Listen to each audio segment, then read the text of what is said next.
Hello, everybody. Welcome to the Buckeye Weekly Podcast. I am Tony Gerdeman, here as always with Tom Orr. Tom, how's it going? Tony, I just looked at the camera, at the return on the screen, and looked at the hat that I just threw on. I threw on a Hartford Whalers hat, which of course is green. And who are the Buckeyes playing next, Tony? Did not occur to me until I just looked at the screen right now. They're playing the Oregon Ducks. What's their color? They have a lot of colors.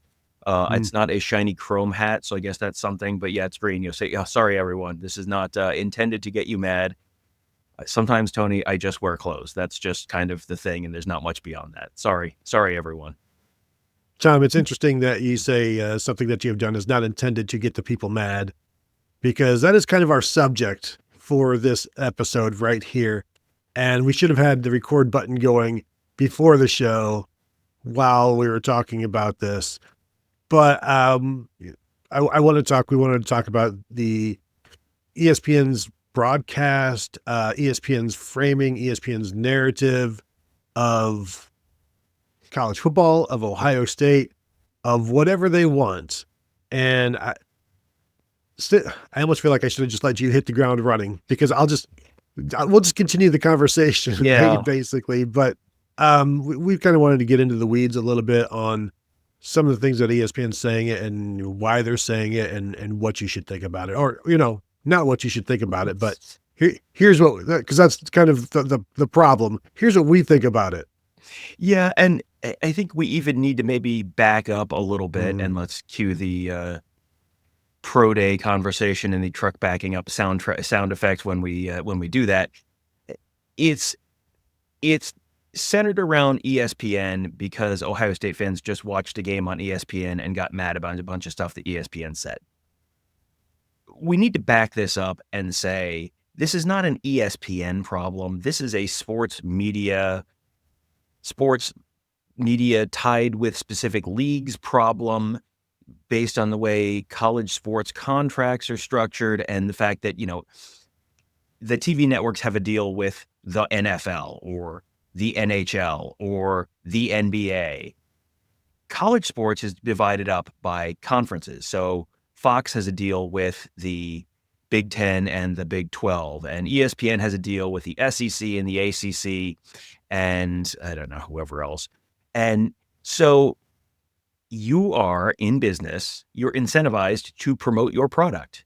So the networks that have NFL contracts are going to promote the NFL, but they're all kind of pulling in the same direction.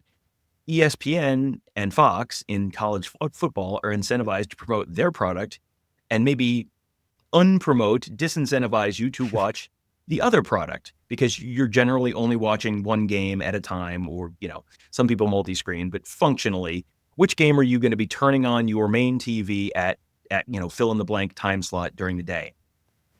I, as a TV broadcaster, am incentivized to tell you why my game is the best, my teams are the best, my league is the best, and all of my games matter more than the other guys' games. So that's sort of the baseline of this whole conversation, and then we can kind of go from there.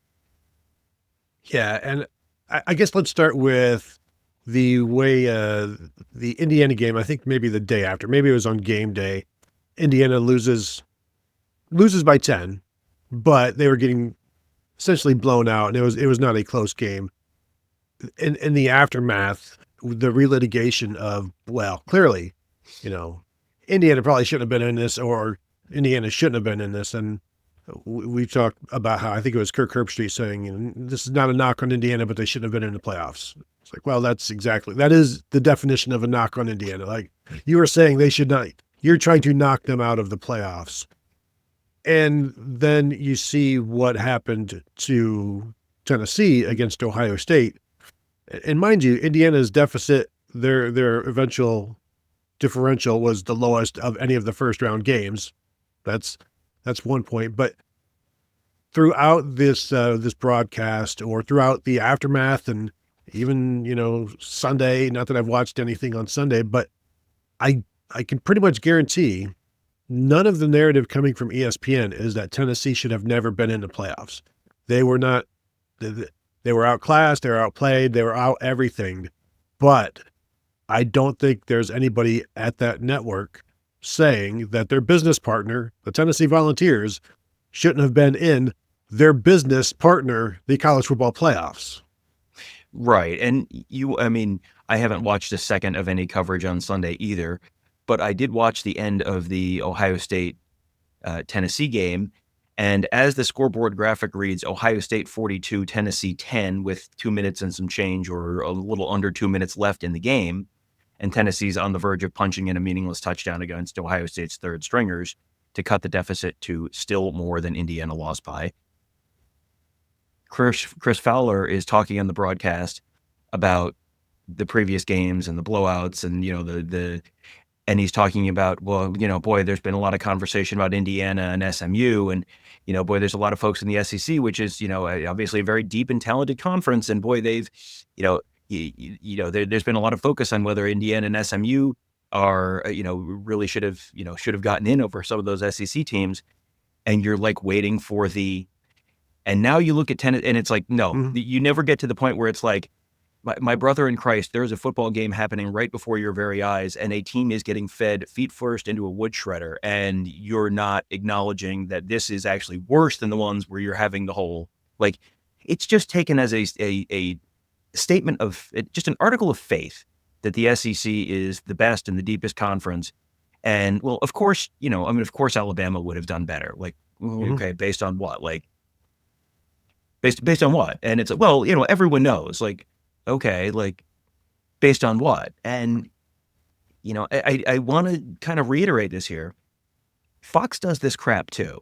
And, when you look at Joel Klatt's top 10, it's like, 6 Big Ten teams in the top, really? Like, is that really? And Rutgers? I don't think he's done Rutgers in the top 10, and I don't know if it's been 6, but it's, 5 of the top 6 teams are in the Big 10 or the Big 12 or whatever. And it's, so everyone does this, but you kind of have to, I think it'd be helpful for people, like, to understand what you're getting mad at. Because right now it's like, people are extremely mad at Kirk Herbstreit about saying stuff. And it's like, there's plenty of reason to get mad at Kirk Herbstreit about stuff he says. And there's plenty of context around Kirk Herbstreit that we can get into later in terms of, like, why some of the stuff he says, and some of the conversation at Ohio State and all that kind of stuff. But just, I think it'd be helpful just to sort of understand why this is all happening. And all of this stuff is, if you just keep the drumbeat of, the SEC, maybe they didn't have the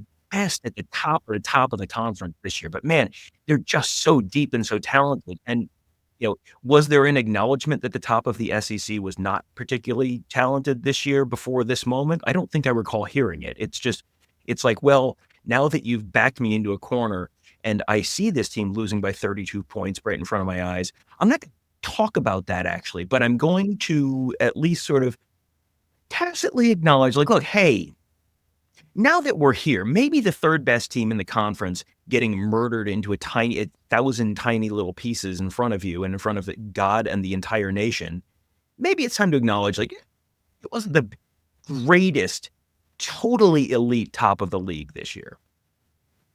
Well, it's the breadth, it's the width and the breadth of the league that sets it apart. The idea that even as they're watching it and talking and conceivably covering the game, they're still hypothetically throwing in, like, you're watching the reality. We don't need hypotheticals. We've got reality right in front of us. And you can talk, if Indiana should not have been in what world should Tennessee have been in against a lower seed, a bigger blowout against a lower seed? And we've talked about the college football playoff. They remained intellectually consistent. Mm-hmm. And I guess ESPN has remained unintellectually consistent. But again, that is content. That is what they do. That is what all networks do for their business partners. It is all content.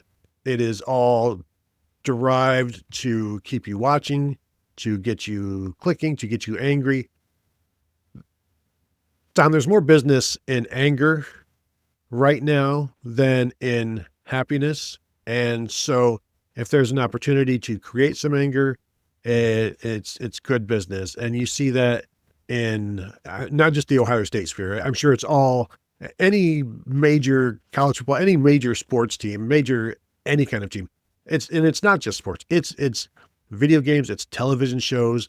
Like, go talk to some people about the Game of Thrones fans, about how toxic they can be. Like, there's so much negativity, but it's because there's money in negativity. And if you keep people angry, then they'll keep coming back because you keep giving them what they want. And, happiness, it's like, yeah, I guess, but don't we all want a little drama in our lives? And there are some people who only want drama. Well, there've been studies about news consumption, for example, and what keeps you watching, the stuff that correlates the most to keeping you watching there's two things. One is anger and one is fear. Now, just think about cable news. And right now, I know you're thinking about not my cable news, the other guy's cable news. No, I promise it's your cable news too. I have had many jobs during my life. One of my jobs was I spent a few months sitting in editorial meetings in a major cable network. Okay? It doesn't even matter which one, because right now you're going, he's talking about the one I don't like. Maybe I am. Maybe I'm not. I don't know. You don't know either. Doesn't matter. It's true of everyone. Anger and fear are the greatest motivators to keeping you watching. That's it. If you're happy, that's great. And then you're going to go turn off the TV and go do something fun because you're in a good mood. If you're mad, then you're mad and you're going to sit on the couch and you're going to get on Twitter and you're going to tell these people, you sons of, can't believe the things that those clowns in Congress, Tony, they're doing it again. And that keeps you watching. So what are they incentivized to do? Well, they want to keep selling, adult diapers or, whatever you sell during cable news commercials these days.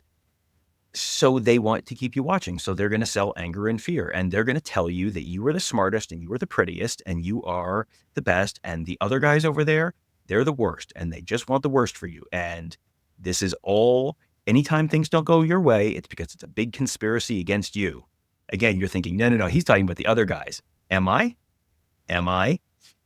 Let's bring this back, Tony, to sports. Tony, Who's the prettiest league in all the world? Well, Tony, It depends on who you ask. Some might say it's the SEC. That's where it just means more, Tony.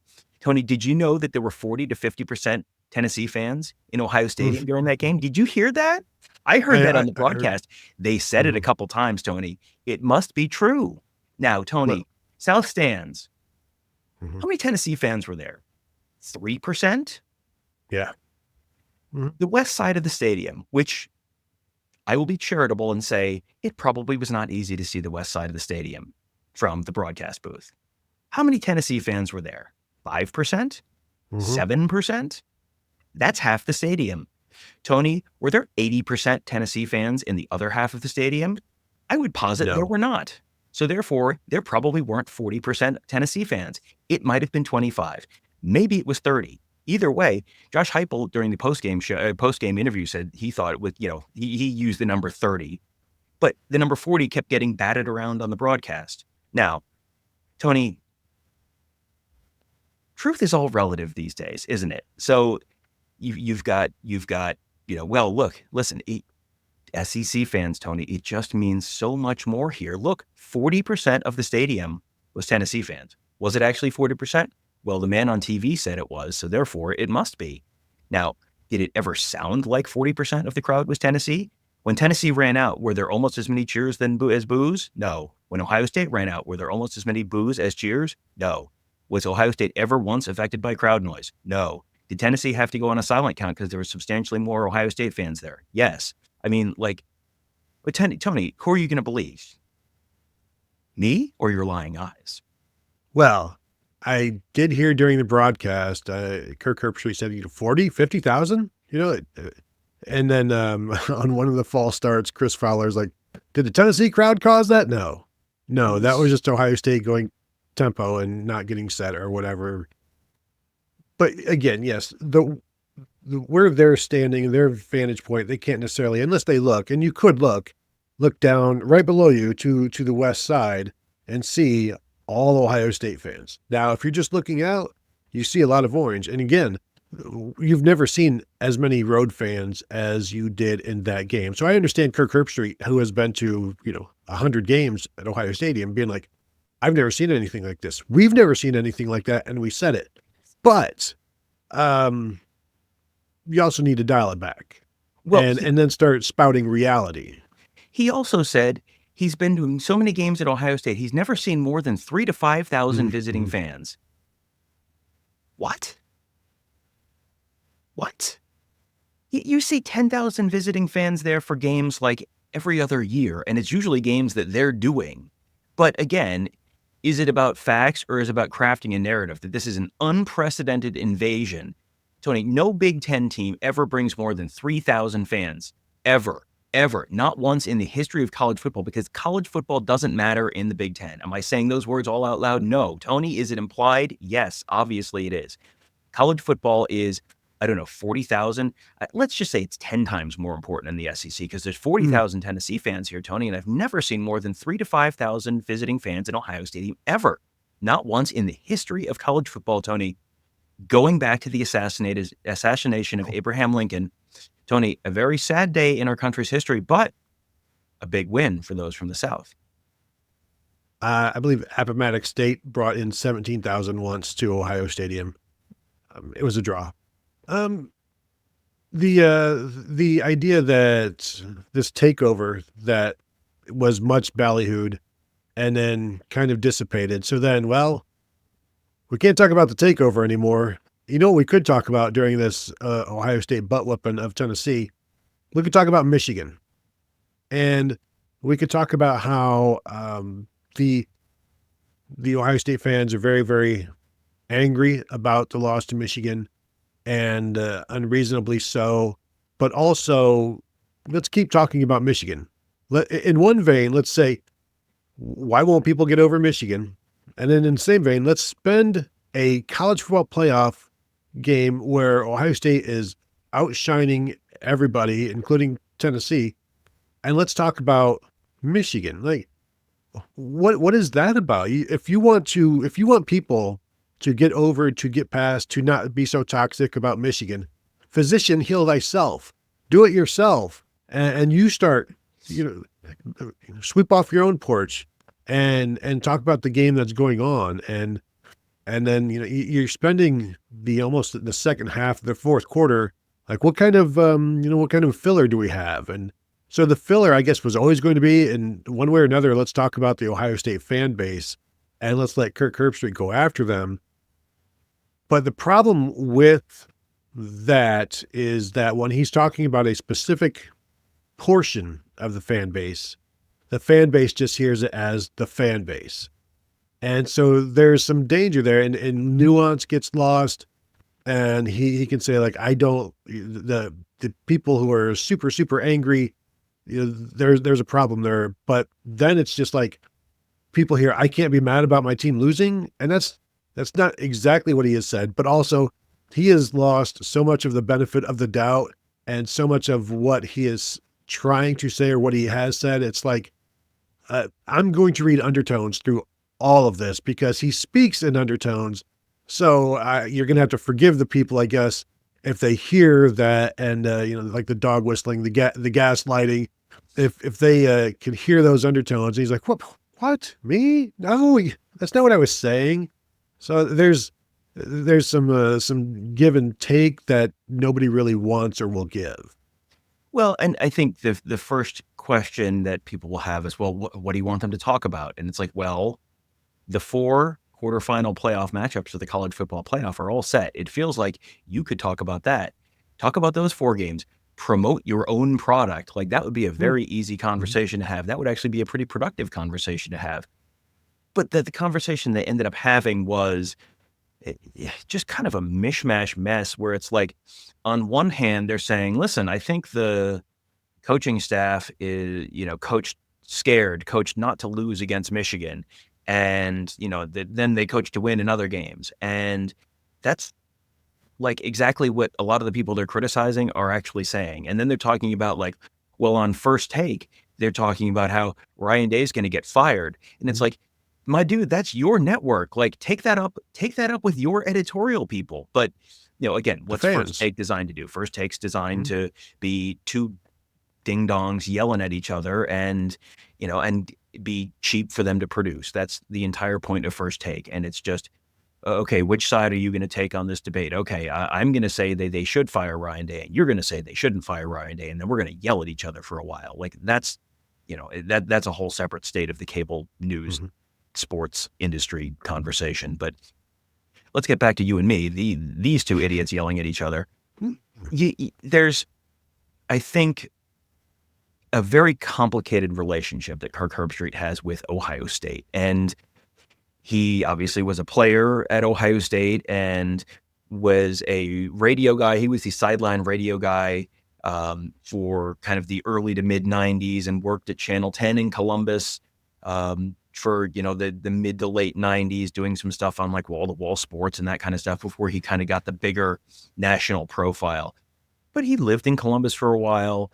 He has, a son who just wrapped up his time on the Ohio State football team, Zach, who was a tight end who ended up kind of medically retiring. But they actually showed him at one point on the broadcast. But he also had twins who were on the Clemson team a few years back when Ohio State was playing against Clemson. And when your kid's on the team, that's going to impact how you cover the team, talk about the team, because you have these personal relationships with the coaches. So he was probably a little more kid gloves with Dabo back then. He's probably a little more protective of Ryan Day now. And guess what? His next son is going up to Michigan. So guess what? Michigan's going to get stroked and petted for the next 4 years. And, Sherrone Moore can do no wrong. And that's kind of how it is. And, if the coaching staff goes in for criticism in Michigan, then they'll probably be the Lunatic Fringe of Michigan fans. When Herbstreit left Columbus the first time, the publicly stated reason was that, the Lunatic Fringe of Ohio State fans had made life, et cetera, et cetera, et cetera. And, I think he's sort of been invested in that narrative for a little while now. And is there a Lunatic Fringe of Ohio State fans? Yeah, sure. Again, let me remind you, anger sells. And so there are people who are selling anger, and there are people therefore who are buying anger. And, you can find people who want to tell you that everything is still terrible and everything will always be terrible. And, there is a market for that. And the people who buy into it get really mad, and that's, and they keep watching, but then they're really mad. And then there's a certain percentage of them that are going to do something stupid. And this is the Harvey Updike portion of the fan base, and every fan base has those, and you're not always poisoning trees. And, you have people who take stuff way too far and say stuff you shouldn't say on social media, and probably say stuff in person to people's families and all that kind of stuff. That's not an issue unique to Columbus, Ohio. That's an issue everywhere. And that's not an issue unique to sports. That's an issue in lots of areas of life right now. I mean, I think we have talked several times recently about the fact that, like, if you're not taking joy in college football right now, for whatever reason, like, you don't have to follow it. Like, this is a thing you should be doing for fun. If it's not fun, like, by all means, like, go take a break. Like, go get another hobby for a little while, and then come back when you think it's fun, or just find a different sport that you can follow that is fun. Because if this is causing stress in your life or causing anger in your life, like, does it actually matter how that much to your life, whether the local group of 18 to 23-year-olds win a football game? Like, I mean, I get that that's like our whole business is covering this and providing information about this because people do care, but you can care without it absolutely ruining your life for the next 12 months if Ohio State loses a football game, or if you're an Alabama fan, if Alabama loses a football game, or if you're a Tennessee fan, if Tennessee loses a football game. You can do things in a healthy way and keep things in a certain amount of perspective. That's okay. Like, you can be upset. That's totally fine. Like, you should not be going online and lashing out at people and all that kind of stuff. Part of that, Tony, I think, is, number one, a lot of that stuff comes out at about 10 at night for, whatever reason.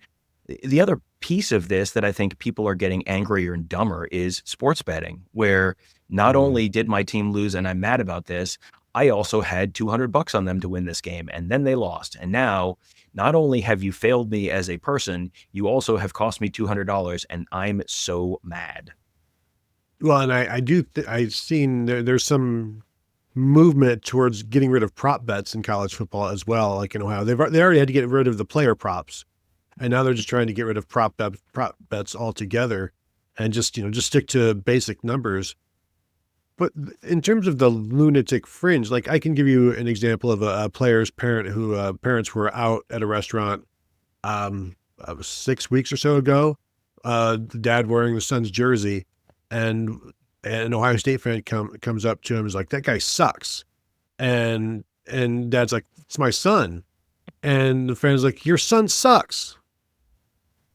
Like, and again, that's one person. That's not. Yeah. That's a fringe. Think of a fringe. Mhm. Tom, your leather fringe jacket, right? You love it. You Which deck one? out in leather. The orange one or the blue one? No, not the blue one. We're not talking about the blue one. The orange one, yes.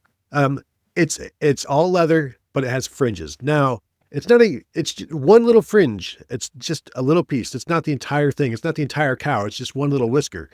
And this was just a fringe person. But talking with somebody on Twitter on Sunday, that they're angry that somehow maybe the players have some anger towards some fans. I'm like, I mean, that's kind of a two-way street based on the interactions that some fans have with players. So some of that fringe, the access that they have on Twitter or Instagram or whatever, the feedback that the negative fans provide is a great way to influence how players are going to feel about the fan base as a whole. And with Kirk Herbstreit, a former Ohio State quarterback, Tom, name me a quarterback in Ohio State football history who has not been criticized and probably left Ohio State with a little bit of a sour taste in their mouth about the way they were treated by a certain portion of the fan base. And as I'm going through my Rolodex, I'm thinking maybe Justin Fields is about the only guy, because CJ Stroud didn't beat Michigan. He heard about it. JT Barrett, like you stick around long enough, you become the enemy for some people. Dwayne Haskins didn't get it done, and he passed, unfortunately. But you're the Ohio State quarterback. You're going to get some grief, but it's not just the quarterback. It can be pretty much anybody nowadays, and it's out in public as well. If you lose to Michigan once, twice, 3 times, 4 times, you're going to hear about it. But my point was to this person on Twitter is, why do you have to be a jerk? Like what? Why is that okay? Like, can't you just, you're unhappy. That's fine. Be unhappy. But like, you know what? I'm going to go let that person know exactly how I feel about them because of what they've done to me. And again, that's not everybody. That's a small portion. And that's what we're talking about here. That small portion. We're not trying to paint everybody with that brush. I'm talking about those 6 people. And then it's like, well, should we be talking about them? And we should shame them a little bit. But also these small portion are kind of, Ohio State fans are getting painted by these people because of their interactions with the players and their families and the coaches and the coaches' families. And then it becomes like, if this is how it's the negative, like the negative feedback. If you do anything that deals with any kind of customers, rarely do people leave positive feedback. You only get negative feedback. And that's the stuff that you remember. And for fans that are tired of losing to Michigan, the feedback has been aplenty. Yeah, a lot of people have felt like they need to weigh in. The one thing that really jumped out to me, like there was a bunch of stuff that he said about the fan base, and it was kind of like, yeah, I mean, you're sort of right, but also you're sort of wrong. The one thing that really jumped out to me in that conversation, and maybe Kirk Herbstreit is just bad at math, because the number of Tennessee fans in the stadium was not a great estimate. And then Fowler asked him, like, I don't know, like, what percentage of fans are we talking about? He's like, well, it used to be this percent, but now it's this percent. It's like, do you have a scientific study, or are you just pulling stuff straight out of your keister? Because I have a strong suspicion I know which one it is. Like, based on what? Like, there's 10 million Ohio State fans, and you know now that the number of lunatic fringe Ohio State fans has gone from 600,000 to 1.5 million. And, you know, this is a science. Was this study peer reviewed, I suspect that it was not. Like, you're just kind of making crap up, but you're making crap up and it sort of fits your narrative. So, okay. Yes, there are people who are morons. There are people who are jerks. Like, this is a thing that happens. Society and the well, I almost said improvement. That implies a positive thing. The growth of technology and social media has, made it easier for those people. It's not just if I'm the one jerk who bumps into you in a restaurant. It's if I'm the one jerk who has a computer and access to the internet. And there's lots of jerks who have access to the internet. And, I think if you go back, how many Michigan quarterbacks have a 100% approval rating over the last 40 years? Tom Brady certainly didn't, and Tom Brady might be the greatest quarterback. Michigan fans hated Tom Brady. They wanted Drew Henson to play when Tom Brady was there. How many Penn State quarterbacks? How many Alabama quarterbacks? How many Georgia quarterbacks? How many? Pick a school. Like, no one has 100% positive interactions. Just the idea that this is like this uniquely Ohio State phenomenon is just nonsense. Like, the whole thing in the SEC is that it just means more. Do you think that's only true when they win? I suspect, Tony, when they are losing. I mean, I have not looked at a Tennessee board yet.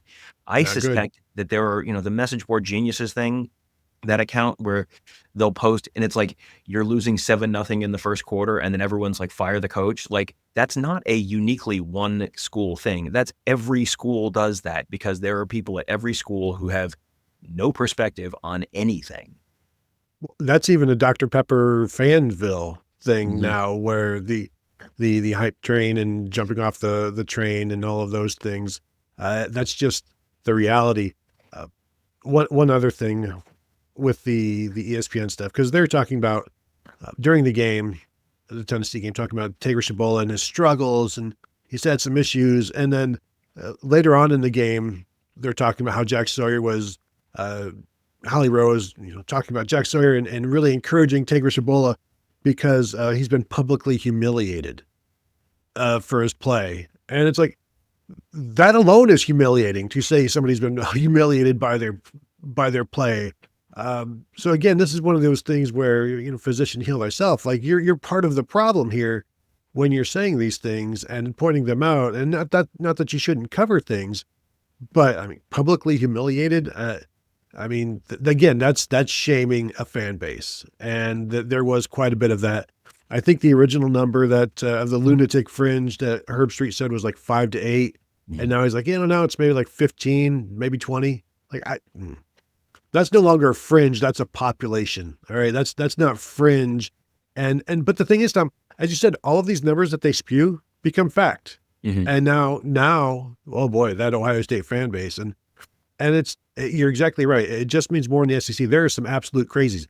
Go watch the weird dudes at Texas A&M games that, the whole, the cheer squad, whatever, the yell leaders, like, that's weird. Let's talk about crazy stuff like that. But the idea that Ohio State's fans are any different than all of the major places. There were Tennessee fans wanting Nico Iamaleava benched because of his play in that game. And you asked about the message boards, and yes, I did look, because if you want to know the pulse of a portion of the population, because you can find whatever you want there. You want to find the most ridiculous things, and everybody at some point should have been benched. And the fact that they haven't been yet is coaching malpractice. So there are all kinds on all major programs. And basically, if you don't have that Lunatic Fringe, you're not really a program. Well, part of this is, if you want to play college football at the highest level of the sport, and pretty much all the teams we ever talk about are teams that are playing college football at that level of the sport, you have to be sort of inherently a little bit irrational. Because is it rational to pay a college football coach $10 million? No, that's nuts. It's college football. It's supposed to be players who are going to college and who are going to, pay for their education with with their exploits on the college football field, and maybe get a little book money and take their best girl to go get them malted. Well, now guess what? Now TV's making a whole crap load of money off of it. So, Kirk Herbstreit I have not seen Kirk Herbstreit's house. I know where he lived in Upper Arlington. He had a nice house in Upper Arlington, and I'm sure he had a nice house in Nashville, and I'm sure he has a nice house wherever he lives now. And he gets to fly private all around the country, and he gets to take his dog everywhere. And guess what? That's college football. That's all the lunatics that you're yelling about watching and buying and going to, college game day in the morning and all of that stuff. That's the benefit of your life, is centered around the fact that a lot of people care probably too much about college football. That's part of the deal. If you're a college football coach making $10 million, you don't get to complain about the fact that people get way out of proportion with this. It's just a game. It's yeah, man, you're making $10 million because people blow it out of proportion. That's the whole, read the room, my dude. And this is a nationwide thing. There's a lot of college football coaches making $8-10 million. It's the pressure for here. It's yeah, if people didn't care, probably to a certain degree irrationally, you wouldn't be making that much. If you don't want to do that, there's plenty of jobs where you can go coach college football and make $250,000 a year, which is still quite a nice living, and not have anywhere near that pressure. But if you want to be at the top of the sport, yeah, the pressure that is part of the gig. If you don't want it, there are other options, but that's part of the gig. That does not mean it's okay to go up to people in bars and tell them their kid sucks, or go up to people and tell them their dad sucks, or go up to someone and say your husband sucks, or any of that stuff. That is all not okay. I probably shouldn't have to explain this to adults. I certainly assume that the vast majority of our audience probably understands that. I have a feeling that our audience is somewhat self-selecting for not being the kind of people who are angry all the time, probably based on our typical approach to things vis-a-vis others in the marketplace. But, this is all kind of everything is out of proportion right now in college sports. And it's great that everyone's making money. It's awesome that the players are making money. That's great. There's stuff about this that's probably not set up very well and probably not super sustainable long-term, but it's great that there are players who are coming from, Jeremiah Smith coming from Miami Gardens. That's not a great part of South Florida. And he's making a good bit of money that he would not have been able to legally make several years ago. That's great. That is fantastic. He should take every penny that he can get. It's wonderful. But this is there's a lot of money in the sport right now, and that money is there because people are not rational about it. So then you can't really go and say, listen, you guys should be more rational about this. Well, is everyone going to take a lot less money, and you're going to stop building shiny buildings, and you're going to stop getting, no, not like that. But just in the, it's you got to kind of pick one. And it feels like the people in charge of the sport have kind of picked one. Well, Jim Delaney wanted to be rational and go down to D3 rather than pay players. I don't remember. Is that what they chose to do with the Big Ten? Did they go D3 when they started paying the players? I can't remember. I think it was a 51-49 vote, and it was no, let's not do the D3 thing. Let's make some money and also try to be pure while we're doing it.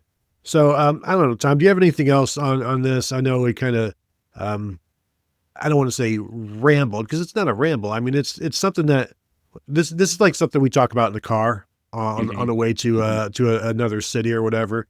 And I think this is a good opportunity to follow up on a discussion based on what we've heard and seen over the weekend and the feedback from people. And again, everybody has their own job to do. I think ESPN has gone over the top and the whole SEC thing. And there are puppets like Peter Burns, it's a shtick. Now, kayfabe, a lot of times, yeah, they start to believe it. And while things may be clouded for them, it should never be clouded for you. You should always understand that it's content for them. Yeah, it starts as kayfabe, but at some point they start getting high on their own supply, and then you get a following that believes it, and then it's well, I've got to keep it up, and then you start, everyone likes it when I say this, so I must be right. And the only other thing I had from the broadcast that I had a note here was, it's 21-0 Ohio State in the first quarter, and the fans are chanting SEC. and you can hear it very clearly on the broadcast. And then it's 28-10 in the third quarter, and Ohio State fans are chanting SEC, and you can hear it clearly in the broadcast. And it's 35-10, and Ohio State fans are chanting SEC, and they hear it clearly on the broadcast. Did they mention it once? Like they talk about they talked about when they heard Rocky Top for the first time, when Tennessee, like they talk about all sorts of stuff. They didn't talk about Ohio State fans sarcastically chanting SEC and dragging their precious little baby through the mud until it was 40. It was very late in the game, and I would think it was 42-10 at that point. And then they mention it, but they do it, Tony, in the context of Ohio. Here's, you hear Ohio State fans chanting SEC. Here's Ohio State's record all time against the SEC. Yeah. It's 3-10-1 or whatever it is, 12-1, whatever. And it's like, you can't like acknowledge that, here's the thing that why would Ohio State fans be chanting SEC? What you want to explain it to the audience? Like, no, you hear them and they're mocking them, Tony, but really, listen, everyone knows, Tony, Ohio State never beats the SEC. Everyone knows they're 3-12-1 or whatever it is. And so like, hey, we have a graphic prepared to reinforce this point. This is not just an off the cuff thing. This is a producer in the truck has said, hey, we have this graphic for you. And so again, like this is how this is how the sausage gets made. And again, you're just like with the cable news thing, you're saying, not my guys. It's your guys too. This is how it works. And you can recognize this in local media, regional media, like this is how it works. You pump up your guys, you say the other guys are terrible and, dastardly, and it's how it is. And just when you see it, just recognize it and maybe get mad a little bit less. I guarantee you, Tom, if Tennessee was up 21-0 in that game in the first quarter, and the Tennessee fans are audibly yelling SEC, SEC, they would have mentioned it, and they would have talked about it, and they would have spent time on it. And to just ignore it tells you all you need to know about the product. And then when they finally do bring it up, like you said, to also like, well, let's add some context. Let's add some, actually to it. And there's no time, there's no place. That was not a place or time for, well, actually. It's 45-10, 45-7, 42-17, whatever. There's no, your well actually falls flat. It looks bad. It looks poor, and it's poorly constructed, and it didn't hold up. But so there you go. And it's unfortunate. Tennessee should not have been in the playoffs. All due respect to all of the Tennessee fans that have been here. I mean, I'm just following the ESPN label, the practice of if you get blown out in a game that you've earned, then you should not have been there. You didn't actually. You may have earned it, but you shouldn't. You shouldn't have been there. You just shouldn't. It's not good for the sport. Somebody else should have been there. Alabama would have won that game, Tom. I think that we can all agree Alabama would have won this one. They probably would have beaten Notre Dame. Certainly would have beaten Indiana. Alabama right now is 3-0 in the playoffs, if you ask some people. So anything else before we go, Tom, other than Roll Tide? High Tide? Well, no, a very Roll Tide to you all in this wonderful Christmas season. And to yours. So that will do it. Roll tidings, if you will. Thank you all for tuning in. Hit the thumbs up before you go. And of course, hit the bell to be notified. Subscribe to the channel if you've not yet. We got the Rose Bowl coming. So big game. You know what that means? I can't even tell you all of the things that we've got planned because it's a lot. And really, I don't want to go into another hour of this particular show detailing all of the plans, but hit the bell to be notified. Subscribe to the channel because we're going to be dropping live shows, taped shows, and probably still going to be some, maybe a little bit more transfer portal fallout. We will see on that front. So thank you all for tuning in. And of course, BuckeyeHuddle.com, $4.99 for your first month. Check us out there on the Buckeye Huddle message board presented by Jeff Ruby's Columbus, where we're talking about all of this, covering it in depth, and getting you the lowdown. So thank you all for tuning in, and we will talk to you guys later.